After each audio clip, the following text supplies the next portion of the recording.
हाँ जी दोस्तों, सत श्री अकाल जी। मैं रमनदीप ਸਿੰਘ ਇੱਕ ਵਾਰੀ ਫਿਰ ਹਾਜ਼ਰ ਹਾਂ ਤੁਹਾਡੇ ਆਪਣੇ ਚੈਨਲ ਰਮਨ ਇੰਸਟੀਚਿਊਟ ਤੇ। ਸੋ ਸਵਾਗਤ ਕਰਦਾ ਜੀ ਸਾਰਿਆਂ ਦਾ ਇੱਕ ਵਾਰ ਤੋਂ ਫਿਰ ਇਸ ਚੈਨਲ ਉੱਤੇ। ਸੋ ਵੀਡੀਓ ਸ਼ੁਰੂ ਕਰਨ ਤੋਂ ਪਹਿਲਾਂ ਰਿਕੁਐਸਟ ਹੈ ਕਿ ਜਿਹੜੇ ਵਿਦਿਆਰਥੀ ਇਸ ਚੈਨਲ ਤੇ ਪਹਿਲੀ ਵਾਰ ਆਏ ਨੇ ਉਹ ਚੈਨਲ ਨੂੰ ਸਬਸਕ੍ਰਾਈਬ ਕਰ ਲੈਣ ਅਤੇ ਨਾਲ ਹੀ ਬੈਲ ਆਈਕਨ ਤੇ ਕਲਿੱਕ ਕਰ ਲੈਣ ਤਾਂ ਜੋ ਤੁਹਾਨੂੰ ਜਿਹੜੀ ਆਉਣ ਵਾਲੀ ਲੇਟੈਸਟ ਵੀਡੀਓ ਉਹ ਸਭ ਤੋਂ ਪਹਿਲਾਂ ਮਿਲਦੀ ਰਹੇ। ਸੋ ਇਸ ਚੈਨਲ ਉੱਤੇ PSTET, CTET, master cadre, NTT ਦੇ ਨਾਲ ਸੰਬੰਧਿਤ ਵੀਡੀਓਜ਼ ਅਪਲੋਡ ਕੀਤੀਆਂ ਜਾਂਦੀਆਂ ਨੇ। ਉਹ ਤੁਸੀਂ ਪਲੇਲਿਸਟ ਦੇ ਵਿੱਚੋਂ ਜਾ ਕੇ ਆਪਣੇ ਵਿਸ਼ੇ ਦੇ ਅਕੋਰਡਿੰਗ ਅਤੇ ਆਪਣੇ ਕੋਰਸ ਦੇ ਅਕੋਰਡਿੰਗ ਦੇਖ ਸਕਦੇ ਹੋ ਕਿਉਂ। ਸੋ ਅੱਜ ਦੇ ਸੈਸ਼ਨ ਦੇ ਵਿੱਚ ਅਸੀਂ ਡਿਵਰਸਿਟੀ ਦਾ ਜਿਹੜਾ ਟੌਪਿਕ ਹੈ ਉਹ ਡਿਸਕਸ ਕਰਾਂਗੇ ਜੋ ਪੋਲੀਟੀਕਲ ਸਾਇੰਸ ਦੇ ਵਿੱਚ ਆਉਂਦਾ ਹੈ। ਧਿਆਨ ਰੱਖਣਾ ਕਿ ਡਿਵਰਸਿਟੀ ਜਿਹੜੀ ਹੈ ਇਹਦੇ ਨਾਲ ਰਿਲੇਟਡ ਕੁਐਸਚਨ ਜਿਹੜਾ ਹੈ ਉਹ ਸਾਈਕੋ ਟਾਈਪ ਦਾ ਹੀ ਬਣ ਜਾਊਗਾ।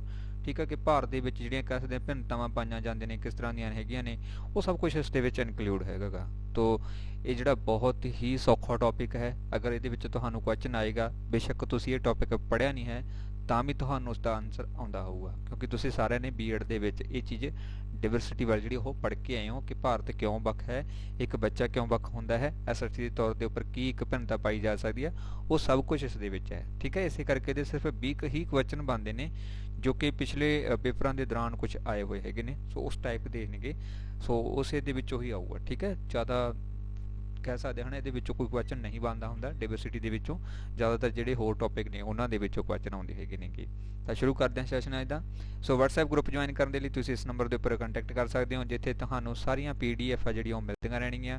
ਗਰੁੱਪ ਪੇਡ ਅਗਰ ਤੁਸੀਂ ਜੁਆਇਨ ਕਰਨਾ ਚਾਹੁੰਦੇ ਤਾਂ ਫੀਸ ਪੇ ਕਰਕੇ ਇਸ ਦੇ ਵਿੱਚ ਐਡ ਹੋ ਸਕਦੇ ਹੋ, ਜਿੱਥੇ ਤੁਹਾਨੂੰ ਇਹ ਸਾਰੀਆਂ PDF ਮਿਲਣਗੀਆਂ। ਓਕੇ, ਵੀਡੀਓ ਨੂੰ ਲਾਈਕ ਕਰਨਾ, ਸ਼ੇਅਰ ਕਰਨਾ ਅਤੇ ਕਮੈਂਟ ਬਾਕਸ ਦੇ ਵਿੱਚ ਆਪਣੇ ਸੁਝਾਅ ਦੇਣੇ ਤੁਸੀਂ ਨਾ ਭੁੱਲਿਆ ਕਰੋ। ਅਤੇ ਜਿਹੜੇ ਵਿਦਿਆਰਥੀ ਨਵੇਂ ਆਉਂਦੇ ਹੁੰਦੇ ਨੇ ਉਹ ਪਲੀਜ਼ ਚੈਨਲ ਨੂੰ ਸਬਸਕ੍ਰਾਈਬ ਜ਼ਰੂਰ ਕਰ ਲਿਆ ਕਰੋ। ਤਾਂ ਸ਼ੁਰੂ ਕਰਦੇ ਹਾਂ ਸੈਸ਼ਨ ਅੱਜ ਦਾ। ਸੋ ਫਸਟ ਕੁਐਸਚਨ ਹੈ ਜੀ, ਵਿਸ਼ਵ ਦੇ ਵਿੱਚ ਪ੍ਰਚਲਿਤ ਕਿੰਨੇ ਧਰਮ ਪ੍ਰਮੁੱਖ ਨੇਗੇ।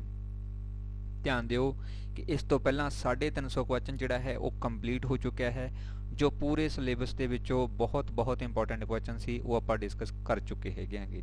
ਠੀਕ ਹੈ, ਸੋ ਅੱਗੇ ਜਿਹੜਾ ਹੁਣ ਆਪਾਂ ਸਿਲੇਬਸ ਦੇ ਅਕੋਰਡਿੰਗ ਚੱਲਾਂਗੇ, ਹਰ ਇੱਕ ਟੌਪਿਕ ਦੇ ਅਨੁਸਾਰ ਚੱਲਾਂਗੇ। ਜਿੰਨੇ ਵੀ ਕੁਐਸਚਨ ਬਣਨਗੇ ਆਪਾਂ ਵੱਧ ਤੋਂ ਵੱਧ ਬਣਾ ਕੇ ਲੈ ਕੇ ਆਵਾਂਗੇ, ਤਾਂ ਕਿ ਕੋਈ ਵੀ ਕੁਐਸਚਨ ਇਹੋ ਜਿਹਾ ਨਾ ਹੋਵੇ ਜਿਹੜਾ ਤੁਸੀਂ ਨਾ ਸੁਣਿਆ ਹੋਵੇ ਤੇ ਨਾ ਤੁਹਾਨੂੰ ਉਹ ਆਉਂਦਾ ਹੋਵੇ। ਠੀਕ ਹੈ, ਸੋ ਉੱਥੇ ਪੇਪਰ ਦੇ ਵਿੱਚ ਤੁਹਾਨੂੰ ਹਰ ਇੱਕ ਚੀਜ਼ ਆਉਂਦੀ ਹੋ, ਕਿਉਂਕਿ ਆਪਾਂ ਇੰਨੇ ਜ਼ਿਆਦਾ ਕੁਐਸਚਨ ਇਸ ਦੇ ਵਿੱਚੋਂ ਬਣਾ ਲਵਾਂਗੇ। ਇਸ ਕਰਕੇ ਸਾਰੀਆਂ ਕਲਾਸਾਂ ਪੂਰੀਆਂ ਦੇਖੋ ਅਤੇ ਨਾਲ ਹੀ ਜਿਹੜੀ PDF ਨੇ ਉਹ ਤੁਸੀਂ ਗਰੁੱਪ ਦੇ ਵਿੱਚੋਂ ਜਿਹੜਾ ਹੈ ਪ੍ਰਾਪਤ ਕਰਦੇ ਰਹੋਗੇ ਜਿਨ੍ਹਾਂ ਨੇ ਫੀਸ ਪੇ ਕੀਤੀ ਹੋਈ ਹੈ। ਓਕੇ ਜੀ, ਤਾਂ ਤੁਸੀਂ ਇਹ ਧਿਆਨ ਰੱਖਣਾ ਹੈ ਕਿ ਕਲਾਸ ਜਿਹੜੀ ਹੈ ਉਹ ਜ਼ਰੂਰ ਦੇਖਣੀ ਹੈ, ਕਿਉਂਕਿ ਕਲਾਸ ਦੇ ਵਿੱਚ ਤੁਹਾਨੂੰ ਬਹੁਤ ਸਾਰੇ ਕੁਐਸਚਨ ਨਵੇਂ ਨਿਕਲ ਕੇ ਆਉਂਦੇ ਹੁੰਦੇ ਆ ਜੋ ਬੋਲੇ ਹੀ ਜਾ ਸਕਦੇ ਨੇ, ਲਿਖੇ ਨਹੀਂ ਜਾ ਸਕਦੇ ਹੁੰਦੇ। ਠੀਕ ਹੈ, ਯਾਨੀ ਕਿ ਇੱਕ ਕੁਐਸਚਨ ਦੇ ਨਾਲ ਬਹੁਤ ਸਾਰੀਆਂ ਗੱਲਾਂ ਜੁੜ ਜਾਂਦੀਆਂ ਹੁੰਦੀਆਂ ਨੇ। ਤਾਂ ਪਹਿਲਾ ਹੈ ਜੀ, ਵਿਸ਼ਵ ਦੇ ਵਿੱਚ ਪ੍ਰਚਲਿਤ ਕੁੱਲ ਕਿੰਨੇ ਧਰਮ ਨੇ। ਤਾਂ ਵਿਸ਼ਵ ਦੇ ਵਿੱਚ ਕੁੱਲ 8 ਧਰਮ ਜਿਹੜੇ ਆ ਉਹ ਪ੍ਰਚਲਿਤ ਨੇ। ਈਸਾਈ, ਇਸਲਾਮ, ਸਿੱਖ, ਹਿੰਦੂ, ਮੁਸਲਮ ਹਨ। ਇਹ ਕਿੰਨੇ ਹੀ ਜਿਹੜੇ ਧਰਮ ਹੈਗੇ ਨੇ, ਯਹੂਦੀ ਹੋ ਗਏ, ਇਹ ਟੋਟਲ ਜਿਹੜੇ ਨੇ ਵਿਸ਼ਵ ਦੇ ਵਿੱਚ ਪ੍ਰਮੁੱਖ ਪ੍ਰਚਲਿਤ ਧਰਮ ਨੇ ਜਿਹੜੇ ਉਹ 8 ਨੇ, ਜਿਨ੍ਹਾਂ ਦਾ ਸੰਸਾਰ ਦੇ ਵਿੱਚ ਨਾਮ ਚੱਲਦਾ ਹੈ ਅਤੇ ਪਤਾ ਹੈ ਲੋਕਾਂ ਨੂੰ ਕਿ ਇਹ ਵੀ ਧਰਮ ਨੇ। ਠੀਕ ਹੈ, ਸੋ ਇਹਨਾਂ ਦੀ ਗਿਣਤੀ ਦੇ ਅਕੋਰਡਿੰਗ ਇਹ 8 ਬਣਦੇ ਨੇ। ਨੈਕਸਟ ਹੈ, ਦਲਿਤ ਸਮੁਦਾਇ ਦਾ ਮੁਖੀਆ ਕਿਸ ਨੂੰ ਮੰਨਿਆ ਜਾਂਦਾ ਹੈ। ਦਲਿਤ ਸਮੁਦਾਇ ਦਾ ਮੁਖੀਆ ਕਿਸ ਨੂੰ ਮੰਨਿਆ ਜਾਂਦਾ ਹੈ। ਤਾਂ ਡਾਕਟਰ ਭੀਮ ਰਾਓ ਅੰਬੇਦਕਰ ਨੇ, ਕਿਉਂਕਿ ਦਲਿਤ ਪਰਿਵਾਰ ਦੇ ਨਾਲ ਜਿਹੜਾ ਹੈ ਜੁੜੇ ਹੋਏ ਸੀਗੇ, ਉਸ ਫੈਮਿਲੀ ਤੋਂ ਬਿਲੋਂਗ ਕਰਦੇ ਸੀ। ਸੋ ਇਹਨਾਂ ਦੇ ਦੁਬਾਰਾ ਦਲਿਤ ਸਮੁਦਾਇ ਨੂੰ ਉੱਪਰ ਚੱਕਣ ਦੇ ਲਈ ਜਿਹੜਾ ਕਹਿ ਸਕਦੇ ਹਾਂ ਨਾ, ਬਹੁਤ ਸਾਰੇ ਸ਼ਲਾਘਾਯੋਗ ਕੰਮ ਕੀਤੇ ਗਏ ਸੀਗੇ। ਇਸੇ ਕਰਕੇ ਇਹਨਾਂ ਨੂੰ ਜਿਹੜਾ ਹੈ ਮੁਖੀਆ ਕਿਹਾ ਜਾਂਦਾ ਹੈ। ਠੀਕ ਹੈ, ਹੁਣ ਗੱਲ ਹੋ ਗਈ ਕਿ ਇਹ ਦਲਿਤ ਸਮੁਦਾਇ ਵਾਲਾ ਡਿਵਰਸਿਟੀ ਦੇ ਵਿੱਚ ਕਿਉਂ ਕੀਤਾ ਹੈ। ਕਿਉਂਕਿ ਭਾਰਤ ਇੱਕ ਅਜਿਹਾ ਦੇਸ਼ ਹੈ ਜਿੱਥੇ ਬਹੁਤ ਸਾਰੀਆਂ ਭਿੰਨਤਾਵਾਂ ਪਾਈਆਂ ਜਾਂਦੀਆਂ ਨੇ, ਕਾਸਟ ਨੂੰ ਲੈ ਕੇ, ਧਰਮ ਨੂੰ ਲੈ ਕੇ, ਨਸਲ ਨੂੰ ਲੈ ਕੇ, ਰੰਗ ਨੂੰ ਲੈ ਕੇ, ਠੀਕ ਹੈ, ਕੰਮ ਨੂੰ ਲੈ ਕੇ, ਹਰ ਇੱਕ ਚੀਜ਼ ਦੇ ਵਿੱਚ ਜਿਹੜੀ ਕੋਈ ਨਾ ਕੋਈ ਡਿਵਰਸਿਟੀ ਆ ਦੇਖਣ ਨੂੰ ਮਿਲਦੀ ਹੈ। ਇਸੇ ਕਰਕੇ ਹੀ ਇਹ ਦਲਿਤ ਸਮੁਦਾਇ ਦੇ ਨਾਲ ਸੰਬੰਧਿਤ ਹੈ ਤੇ ਇੱਕ ਵਿਭਿੰਨਤਾ ਦੇ ਪੱਖ ਤੋਂ ਦੇਖਿਆ ਜਾਵੇ ਤਾਂ ਇਹਦੇ ਵਿੱਚ ਕੁਐਸਚਨ ਐਡ ਹੁੰਦਾ ਹੈ। ਨੈਕਸਟ ਹੈ, ਜਾਤੀ ਪ੍ਰਥਾ ਰੂਪ ਹੈ। ਜਾਤੀ ਪ੍ਰਥਾ ਜਿਹੜੀ ਹੈ ਉਹ ਕਿਸ ਦਾ ਰੂਪ ਹੈ। ਤਾਂ ਅਸਮਾਨਤਾ ਦਾ ਰੂਪ ਹੈ। ਜਾਤੀ ਜਿਹੜੀ ਹੈ ਉਹ ਵੱਖ ਤਰ੍ਹਾਂ ਦੀ ਹੋ ਸਕਦੀ ਹੈ, ਹੈ ਨਾ। ਪੁਰਾਣੇ ਸਮੇਂ ਦੇ ਵਿੱਚ 4 ਸੀ, ਬ੍ਰਾਹਮਣ, ਕਸ਼ਤਰੀ, ਵੈਸ਼, ਸ਼ੂਦਰ, ਇਹ 4 ਪ੍ਰਮੁੱਖ ਜਾਤੀਆਂ ਸੀ।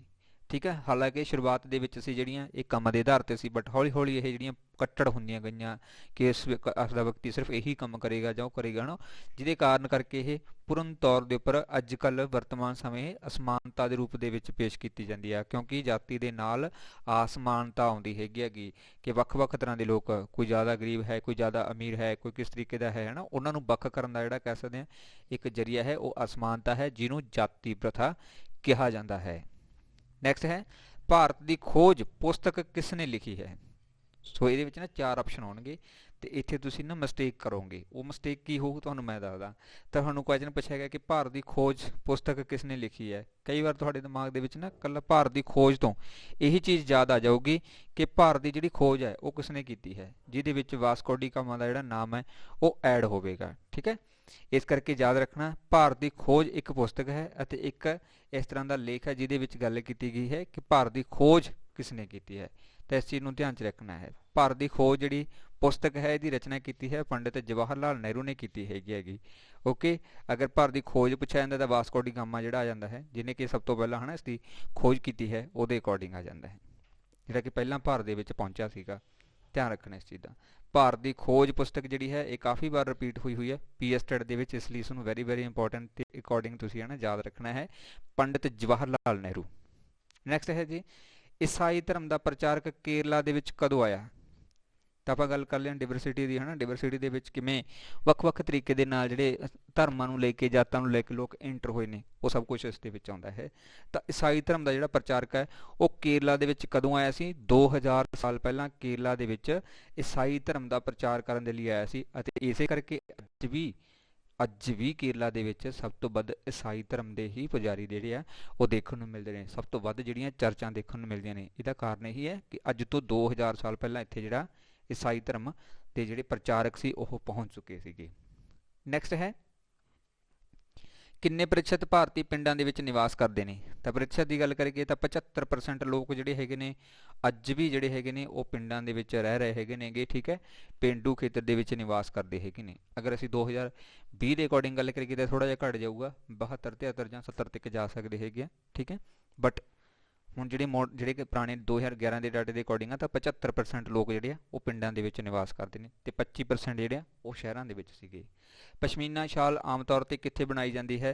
ਸੋ ਪਸ਼ਮੀਨਾ ਸ਼ਾਲ ਜਿਹੜੀ ਹੈ ਉਹ ਤਿੱਬਤ ਦੇ ਵਿੱਚ ਬਣਾਈ ਜਾਂਦੀ ਹੈ। ਇਹ ਵੀ ਉਸ ਦੇ ਨਾਲ ਜੁੜਦੀ ਹੈ ਕਿਉਂਕਿ ਇਹਦੇ ਅਕੋਰਡਿੰਗ ਹੈ ਕਿ ਕਿਹੜਾ ਕੰਮ ਕਿੱਥੇ ਕੀਤਾ ਜਾਂਦਾ ਹੈ, ਕਿਹੜੇ ਰਾਜ ਦੇ ਵਿੱਚ ਕੀਤਾ ਜਾਂਦਾ ਹੈ, ਇਹ ਵੀ ਡਿਵਰਸਿਟੀ ਨੂੰ ਪੇਸ਼ ਕਰਦੀ ਹੈਗੀ। ਠੀਕ ਹੈ, ਤੇ ਕੰਮ ਦੇ ਆਧਾਰ ਦੇ ਉੱਪਰ ਵੀ ਜਿਹੜੀਆਂ ਭਾਰਤ ਦੇ ਵਿੱਚ ਭਿੰਨਤਾਵਾਂ ਦੇਖਣ ਨੂੰ ਮਿਲਦੀਆਂ ਨੇਗੀਆਂ। ਕਿਤੇ ਪਸ਼ਮੀਨਾ ਸ਼ਾਲ ਬਣਾਏ ਜਾਂਦੇ ਆ, ਕਿਤੇ ਸੂਤੀ ਕੱਪੜਾ ਬਣਾਇਆ ਜਾਂਦਾ, ਕਿਤੇ ਰੇਸ਼ਮੀ ਕੱਪੜਾ ਬਣਾਇਆ ਜਾਂਦਾ ਹੈ, ਕਿਤੇ ਲੋਹਾ ਇਸਪਾਤ ਦੀ ਜਿਹੜੀ ਇੰਡਸਟਰੀ ਆ ਜਾਂਦੀ ਹੈ, ਕਿਤੇ ਕੁਛ ਹੈ ਨਾ। ਉਹ ਸਾਰੀਆਂ ਵੱਖਰਤਾਵਾਂ ਨੇ, ਭਿੰਨਤਾਵਾਂ ਨੇ। ਨੈਕਸਟ ਹੈ ਜੀ, ਭਾਰਤ ਦੇ ਵਿੱਚ ਕਿੰਨੇ ਨ੍ਰਿਤ ਨਾਚ ਜਿਹੜੇ ਆ ਉਹ ਪ੍ਰਚਲਿਤ ਨੇ। ਭਾਰਤ ਦੇ ਵਿੱਚ ਕਿੰਨੇ ਕੁੱਲ ਨ੍ਰਿਤ ਨਾਚ ਜਿਹੜੇ ਆ ਉਹ ਪ੍ਰਚਲਿਤ ਨੇ।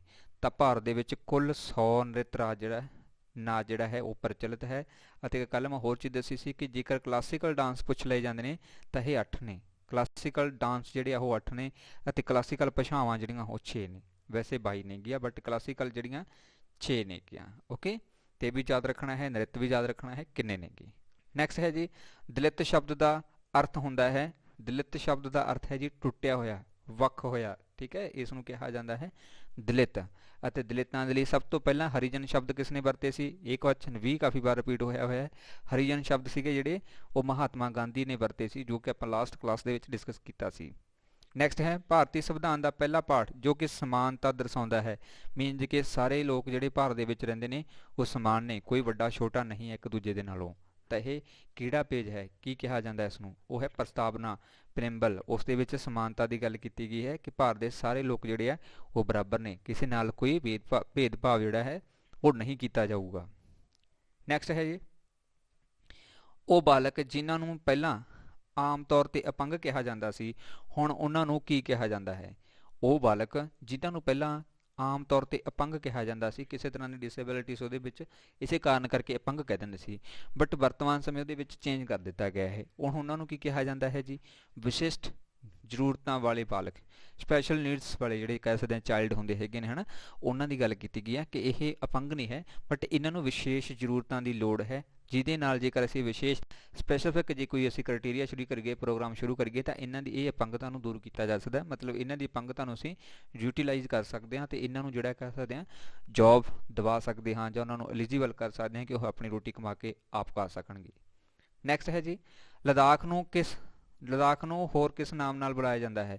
ਲਦਾਖ ਨੂੰ ਹੋਰ ਕਿਸ ਨਾਮ ਨਾਲ ਬਣਾਇਆ ਜਾਂਦਾ ਹੈ, ਤਾਂ ਇਸ ਨੂੰ ਛੋਟਾ ਤਿੱਬਤ ਦੇ ਨਾਮ ਨਾਲ ਬਣਾਇਆ ਜਾਂਦਾ ਹੈ, ਕਿਉਂਕਿ ਤਿੱਬਤ ਦੇ ਰੂਪ ਦੇ ਵਿੱਚ ਹੀ ਇੱਥੇ ਹੈ, ਕਿਉਂਕਿ ਇੱਥੇ ਵੀ ਪਠਾਰ ਜਿਹੀ ਹੈ। ਠੀਕ ਹੈ, ਰੇਗਿਸਤਾਨ ਜਿਹਾ ਹੀ ਹੈ ਪੂਰਾ। ਪਰ ਇਹ ਵੀ ਯਾਦ ਰੱਖਣਾ ਕਿ ਰੇਗਿਸਤਾਨ ਦਾ ਮਤਲਬ ਇੱਥੇ ਨਹੀਂ ਕਿ ਰੇਤ ਇੱਥੇ, ਹੋਰ ਰੇगिस्तान नहीं है, इत्थे ठंडा रेगिस्तान है क्योंकि ये हाईएस्ट माउंटेन के उपर स्थित है, इस करके इत्थे ज़्यादातर बर्फ देखने को मिलती हैगी। ओके जी। नैक्सट है IPTA। IPTA दी पूरा नाम दसो। IPTA का पूरा नाम है इंडियन पीपल्स थिएटर एसोसीएशन। ये दा पूरा नाम है Indian People's Theatre Association. Next है जी इंटरनेट उत्ते विश्व ਦੀਆਂ ਲਗਭਗ ਕਿੰਨੀਆਂ ਭਾਸ਼ਾਵਾਂ ਪ੍ਰਦਰਸ਼ਨ ਕਰਦੀਆਂ ਹਨ ਜਾਂ ਪ੍ਰਦਰਸ਼ਿਤ ਹੁੰਦੀਆਂ ਹੈਗੀਆਂ ਨੇ। ਤਾਂ ਇੰਟਰਨੈਟ ਦੇ ਉੱਪਰ ਪਤਾ ਕਿੰਨੀਆਂ ਭਾਸ਼ਾਵਾਂ ਨੇ ਜੀ 6000 ਭਾਸ਼ਾਵਾਂ ਜਿਹੜੀਆਂ ਉਹ ਪ੍ਰਚਲਿਤ ਨੇਗੀਆਂ ਇੰਟਰਨੈਟ ਦੇ ਉੱਪਰ। ਇਹਨਾਂ ਭਾਸ਼ਾਵਾਂ ਦੀ ਵਰਤੋਂ ਹੋ ਰਹੀ ਹੈ, ਕੋਈ ਟੈਕਸਟ ਦੇ ਰੂਪ ਦੇ ਵਿੱਚ ਕਰ ਰਿਹਾ ਹੈ, ਕੋਈ ਟਾਈਪਿੰਗ ਦੇ ਵਿੱਚ ਕਰ ਰਿਹਾ ਹੈ, ਕੋਈ ਕਿਵੇਂ ਕਰ ਰਿਹਾ ਹੈ, ਵਰਤੀ ਜਾ ਰਹੀ ਹੈ ਸਾਰੀ ਭਾਸ਼ਾ। ਨੈਕਸਟ ਹੈ ਸਾਡੇ ਸੰਵਿਧਾਨ ਨਿਰਮਾਤਾਵਾਂ ਨੇ ਨੀਤੀ ਨਿਰਦੇਸ਼ਕ ਸਿਧਾਂਤ ਕਿੱਥੋਂ ਉਧਾਰਾ ਲਿਆ ਹੈ, ਮੀਨਸ ਕਿੱਥੋਂ ਅਸੀਂ ਕਹਿ ਸਕਦੇ ਅਡਾਪਟ ਕੀਤੇ ਹੈਗੇ ਨੇ। ਤਾਂ ਇਹ ਅਸੀਂ ਆਇਰਲੈਂਡ ਦੇ ਸੰਵਿਧਾਨ ਤੋਂ ਅਡਾਪਟ ਕੀਤੇ ਹੈਗੇ ਨੇ ਨੀਤੀ ਨਿਰਦੇਸ਼ਕ ਸਿਧਾਂਤ। ਠੀਕ ਹੈ, directive principal of state policy, ਇਹ ਅਸੀਂ ਆਇਰਲੈਂਡ ਦੇ ਸੰਵਿਧਾਨ ਤੋਂ ਲਏ ਹੈਗੇ ਨੇ। ਨੈਕਸਟ ਹੈ ਪਿੱਠ ਵਿੱਚ ਕੁੱਬ ਵਾਲੇ ਲੋਕ ਦੁਸ਼ਟ ਬੁੱਧੀ ਅਤੇ ਬੁਰੇ ਹੁੰਦੇ ਹਨ। ਇਹ ਇੱਕ ਡੈਸ਼ ਮਾਨਤਾ ਹੈ, ਜਿਹੜੇ ਵਿਅਕਤੀ ਦੇ ਪਿੱਠ ਦੇ ਵਿੱਚ ਕੁੱਬ ਹੈ ਜਾਂ ਕਹਿ ਸਕਦੇ ਹਾਂ ਕਿਸ ਤਰ੍ਹਾਂ ਉਹਦੇ ਵਿੱਚ ਕੁੱਬਾਪਣ ਪਾਇਆ ਜਾਂਦਾ ਹੈ, ਉਹ ਲੋਕ ਦੁਸ਼ਟ ਬੁੱਧੀ ਵਾਲੇ ਹੁੰਦੇ ਨੇ। ਦੁਸ਼ਟ ਮਤਲਬ ਉਹਨਾਂ ਦੀ ਬੁੱਧੀ ਨਹੀਂ ਕੰਮ ਕਰਦੀ ਹੈ, ਅਤੇ ਬੁਰੇ ਹੁੰਦੇ ਹੈਗੇ ਨੇ, ਇਹ ਮੰਨਿਆ ਜਾਂਦਾ ਹੈ। ਠੀਕ ਹੈ, ਕੀ ਇਹ ਮਾਨਤਾ ਸਹੀ ਹੈ, ਗਲਤ ਹੈ ਜਾਂ ਕਿਹੋ ਜਿਹੀ ਹੋ ਸਕਦੀ ਹੈ? ਤੇ ਇਹਦਾ ਰਾਈਟ ਆਨਸਰ ਹੈ ਰੂੜੀਵਾਦੀ। ਠੀਕ ਹੈ, ਤਾਂ ਅਸੀਂ ਇਹ ਰੂੜੀਵਾਦੀ ਸੋਚ ਦੱਸਦੇ ਹਾਂ ਕਿਉਂਕਿ ਪਿੱਠ ਵਿੱਚ ਕੁੱਬ ਵਾਲੇ ਵਿਅਕਤੀ ਜਿਹੜੇ ਆ ਜ਼ਰੂਰੀ ਨਹੀਂ ਕਿ ਦੁਸ਼ਟ ਹੋਣਗੇ, ਬੁਰੇ ਹੋਣਗੇ, ਹੋ ਸਕਦਾ ਬਹੁਤ ਚੰਗੇ ਵੀ ਹੋਣ, ਬਟ ਉਹਨਾਂ ਨੂੰ ਲੋੜ ਹੈ ਗਾਈਡੈਂਸ ਦੀ। ਓਕੇ, ਇਸ ਕਰਕੇ ਇਹ ਰੂੜੀਵਾਦੀ ਮਾਨਤਾ ਹੈ। ਇਸ ਤਰ੍ਹਾਂ ਨਹੀਂ ਹੈ ਕਿ ਕੋਈ ਵਿਅਕਤੀ ਕੁੱਬਾ ਹੈ ਤਾਂ ਉਹਦੇ ਵਿੱਚ ਦੁਸ਼ਟਪਨ ਵਾਲੇ ਗੁਣ ਜਾਂ ਬੁਰੇ ਗੁਣ ਹੋਣਗੇ। ਨੈਕਸਟ ਹੈ ਰਾਸ਼ਟਰੀ ਗੀਤ ਕਿਸ ਨੇ ਲਿਖਿਆ ਜੀ? ਸੋ ਰਾਸ਼ਟਰੀ ਗੀਤ ਜਿਹੜਾ ਹੈ ਉਹ ਰਵਿੰਦਰਨਾਥ ਟੈਗੋਰ ਦੇ ਦੁਆਰਾ ਲਿਖਿਆ ਗਿਆ ਹੈਗਾ ਗਾ। ਠੀਕ ਹੈ, ਅਤੇ ਇਸ ਨੂੰ ਇਸ ਚੈਪਟਰ ਦੇ ਵਿੱਚ ਐਡ ਕਰਨ ਦਾ ਮਤਲਬ ਹੈ ਕਿ ਰਵਿੰਦਰਨਾਥ ਟੈਗੋਰ ਦੇ ਜਨ ਗਣ ਮਨ ਵਾਲਾ ਜਿਹੜਾ ਰਾਸ਼ਟਰੀ ਗੀਤ ਹੈਗਾ ਗਾ, ਉਸ ਦੇ ਵਿੱਚ ਸਾਰੇ ਭਾਰਤ ਦੇ ਜਿਹੜੇ ਅਲੱਗ-ਅਲੱਗ ਵਿਸ਼ੇਸ਼ਤਾਵਾਂ ਅਤੇ ਡਿਫਰੈਂਟ ਜਿਹੜੀ ਡਿਵਰਸਿਟੀ ਪਾਈ ਜਾਂਦੀ ਹੈ, ਉਹਨਾਂ ਸਾਰਿਆਂ ਦੀ ਗੱਲ ਕੀਤੀ ਗਈ ਹੈ ਇਸ ਰਾਸ਼ਟਰੀ ਗੀਤ ਦੇ ਵਿੱਚ। ਨੈਕਸਟ ਹੈ ਲਦਾਖ ਮਾਰੂਥਲ ਕਿਸ ਰਾਜ ਦੇ ਵਿੱਚ ਸਥਿਤ ਹੈ? ਲਦਾਖ ਮਾਰੂਥਲ ਕਿਸ ਰਾਜ ਦੇ ਵਿੱਚ ਸਥਿਤ ਹੈ? ਜੰਮੂ ਕਸ਼ਮੀਰ ਦੇ ਵਿੱਚ ਹੈ, ਬਟ ਇਹ ਪੁਰਾਣਾ ਹੈ। ਠੀਕ ਹੈ, ਜੰਮੂ ਕਸ਼ਮੀਰ ਇੱਥੇ ਨਹੀਂ ਆਊਗਾ। ਅਗਰ ਪਹਿਲਾਂ ਦੀ ਗੱਲ ਕਰੀਏ ਤਾਂ ਜੰਮੂ ਕਸ਼ਮੀਰ ਦੇ ਵਿੱਚ ਆਉਂਦਾ ਸੀ, ਬਟ ਵਰਤਮਾਨ ਸਮੇਂ ਜਿਹੜਾ ਲਦਾਖ ਹੈ ਉਹ ਆਪਣੀ ਇੱਕ ਅਲੱਗ ਤੋਂ ਯੂਨੀਅਨ ਟੈਰੀਟਰੀ ਬਣ ਚੁੱਕਿਆ ਹੈ। ਠੀਕ ਹੈ, ਕੇਂਦਰ ਸ਼ਾਸਿਤ ਪ੍ਰਦੇਸ਼ ਬਣ ਚੁੱਕਿਆ ਹੈ। ਇਸ ਕਰਕੇ ਵਰਤਮਾਨ ਸਮੇਂ ਅਸੀਂ ਗੱਲ ਕਰਾਂਗੇ ਲਦਾਖ ਮਾਰੂਥਲ ਜਿਹੜਾ ਹੈ ਉਹ ਲਦਾਖ ਦੇ ਵਿੱਚ ਹੀ ਸਥਿਤ ਹੈ। ਜੰਮੂ ਕਸ਼ਮੀਰ ਅਲੱਗ ਤੋਂ ਜਿਹੜੀ ਹੈ ਇੱਕ ਯੂਨੀਅਨ ਟੈਰੀਟਰੀ ਬਣ ਗਈ ਹੈ, ਅਤੇ ਲਦਾਖ ਜਿਹੜਾ ਹੈ ਉਹ ਅਲੱਗ ਤੋਂ ਬਣ ਗਿਆ ਹੈਗਾ। ਓਕੇ, ਨੈਕਸਟ ਹੈ ਜੀ ਅਸਮਾਨਤਾ ਕੀ ਹੈ? ਅਸਮਾਨਤਾ ਦਾ ਮਤਲਬ ਹੈ ਕਿਸੇ ਧਰਮ ਦੇ ਨਾਲ ਜੁੜੇ ਹੋਣਾ, ਕਿਸੇ ਇੱਕ ਧਰਮ ਦੇ ਨਾਲ ਜੁੜੇ ਹੋਣਾ। ਠੀਕ ਹੈ, ਇੱਕ ਹੀ ਭਾਸ਼ਾ ਦਾ ਪ੍ਰਯੋਗ ਕਰਨਾ ਅਤੇ ਪੈਸਾ ਕਮਾਉਣਾ। ਠੀਕ ਹੈ, ਕਿਸੇ ਇੱਕ ਖਿੱਤੇ ਨੂੰ ਲੈ ਕੇ, ਇਹ ਸਾਰੀਆਂ ਅਸਮਾਨਤਾਵਾਂ ਨੇਗੀਆਂ। ਇਹ ਉਸ ਦੀ ਨਿਸ਼ਾਨੀ ਹੈਗੀ ਕਿ ਕੋਈ ਵਿਅਕਤੀ ਇੱਕ ਧਰਮ ਦੇ ਵਿੱਚ ਹੋ ਸਕਦਾ ਹੈ, ਸਿੱਖ, ਈਸਾਈ, ਮੁਸਲਿਮ, ਕੁਛ ਵੀ ਹੋ ਸਕਦਾ ਹੈ। ਇੱਕ ਭਾਸ਼ਾ ਦਾ ਪੰਜਾਬੀ, ਇੰਗਲਿਸ਼, ਹਿੰਦੀ ਕਿਸੇ ਇੱਕ ਦਾ ਪ੍ਰਯੋਗ ਕਰੂਗਾ। ਠੀਕ ਹੈ, ਅਤੇ ਤੀਸਰਾ ਪੈਸਾ ਕਮਾਉਣ ਦੇ ਵੱਖ ਵੱਖਰੇ ਜਿਹੜੇ ਕਹਿ ਸਕਦੇ ਹਨ ਸਾਧਨ ਹੋਣਗੇ। ਇਹ ਵੀ ਅਸਮਾਨਤਾ ਹੀ ਹੈ ਕਿ ਉਹਨਾਂ ਸਾਰਿਆਂ ਦੇ ਵਿੱਚ ਡਿਫਰੈਂਟ ਜਿਹੜੇ ਆ ਗੁਣ ਪਾਏ ਜਾਂਦੇ ਹੈਗੇ ਨੇ। ਨੈਕਸਟ ਹੈ ਲਾਸਟ ਕੁਐਸਚਨ ਅਨੇਕਤਾ ਦੇ ਵਿੱਚ ਏਕਤਾ, ਇਹ ਵਾਕਾਂਸ਼ ਕਿਸ ਵਿਅਕਤੀ ਦੇ ਵੱਲੋਂ ਕਿਹਾ ਗਿਆ ਹੈਗਾ ਗਾ? ਸੋ ਇਹ ਜਵਾਹਰ ਲਾਲ ਨਹਿਰੂ ਦੇ ਦੁਆਰਾ ਕਿਹਾ ਗਿਆ ਸ਼ਬਦ ਹੈ ਕਿ ਅਨੇਕਤਾ ਦੇ ਵਿੱਚ ਏਕਤਾ ਹੈ। ਮੀਨਸ ਕਿ ਸਾਡੇ ਭਾਰਤ ਦੇ ਵਿੱਚ ਬਹੁਤ ਸਾਰੀਆਂ ਜਿਹੜੀਆਂ ਕਾਸਟਾਂ, ਬਹੁਤ ਸਾਰੇ ਧਰਮ, ਬਹੁਤ ਸਾਰੀਆਂ ਨਸਲਾਂ, ਬਹੁਤ ਸਾਰੇ ਜਿਹੜੇ ਗਰੀਬ ਅਮੀਰ ਵਿਅਕਤੀ ਪਾਏ ਜਾਂਦੇ ਨੇ, ਬਟ ਇਹ ਸਾਰੇ ਵਿਅਕਤੀ ਅਨੇਕਤਾਵਾਂ ਦੇ ਹੁੰਦੇ ਹੋਏ ਤੇ ਉਸ ਦੇ ਬਾਵਜੂਦ ਵੀ ਜਿਹੜਾ ਹੈ ਏਕਤਾ ਦੇ ਵਿੱਚ ਪਰੋਏ ਹੋਏ ਨੇ। ਮੀਨਸ ਕਿ ਸਾਰੇ ਲੋਕ ਜਿਹੜੇ ਨੇ ਇਹ ਆਪਣੇ ਆਪ ਨੂੰ ਭਾਰਤੀ ਮੰਨਦੇ ਨੇ, ਚਾਹੇ ਉਹ ਕਿਸੇ ਵੀ ਤਰ੍ਹਾਂ ਦੀ ਭਾਸ਼ਾ ਬੋਲਦੇ ਹੋਣ, ਕਿਸੇ ਵੀ ਤਰ੍ਹਾਂ ਦੀ ਉਹਨਾਂ ਦੀ ਕਾਸਟ ਹੋਵੇ, ਉਹ ਇਹਨਾਂ ਦੇ ਮਾਇਨੇ ਨਹੀਂ ਰੱਖਦੀ ਹੈਗੀ। ਓਕੇ, ਇਸੇ ਕਰਕੇ ਪੰਡਿਤ ਜਵਾਹਰ ਲਾਲ ਨਹਿਰੂ ਨੇ ਅਨੇਕਤਾ ਦੇ ਵਿੱਚ ਏਕਤਾ ਸ਼ਬਦ ਜਿਹੜੇ ਆ ਉਹ ਭਾਰਤ ਦੇ ਲਈ ਵਰਤੇ ਸੀਗੇ। ਓਕੇ ਜੀ, ਇਹ ਸੀ ਸਾਡਾ ਅੱਜ ਦਾ ਸੈਸ਼ਨ। ਸੋ ਉਮੀਦ ਕਰਦਾ ਕਿ ਸਾਰਿਆਂ ਦੇ ਲਈ ਹੈਲਪਫੁਲ ਰਹੇ ਹੋਣਗੇ। ਸੋ WhatsApp ਗਰੁੱਪ ਜੁਆਇਨ ਕਰਨ ਦੇ ਲਈ ਤੁਸੀਂ ਇਸ ਨੰਬਰ ਦੇ ਉੱਪਰ ਕੰਟੈਕਟ ਕਰ ਸਕਦੇ ਹੋ। ਵੀਡੀਓ ਨੂੰ ਲਾਈਕ ਕਰਨਾ, ਸ਼ੇਅਰ ਕਰਨਾ ਅਤੇ ਕਮੈਂਟ ਬਾਕਸ ਦੇ ਵਿੱਚ ਆਪਣੇ ਸੁਝਾਅ ਦੇਣੇ ਤੁਸੀਂ ਨਾ ਭੁੱਲਿਆ ਕਰੋ। ਅਤੇ ਜਿਹੜੇ ਵਿਦਿਆਰਥੀ ਨਵੇਂ ਆਉਂਦੇ ਹੁੰਦੇ ਨੇ ਉਹ ਪਲੀਜ਼ ਚੈਨਲ ਨੂੰ ਸਬਸਕ੍ਰਾਈਬ ਜ਼ਰੂਰ ਕਰ ਲਿਆ ਕਰੋ। Thank you so much.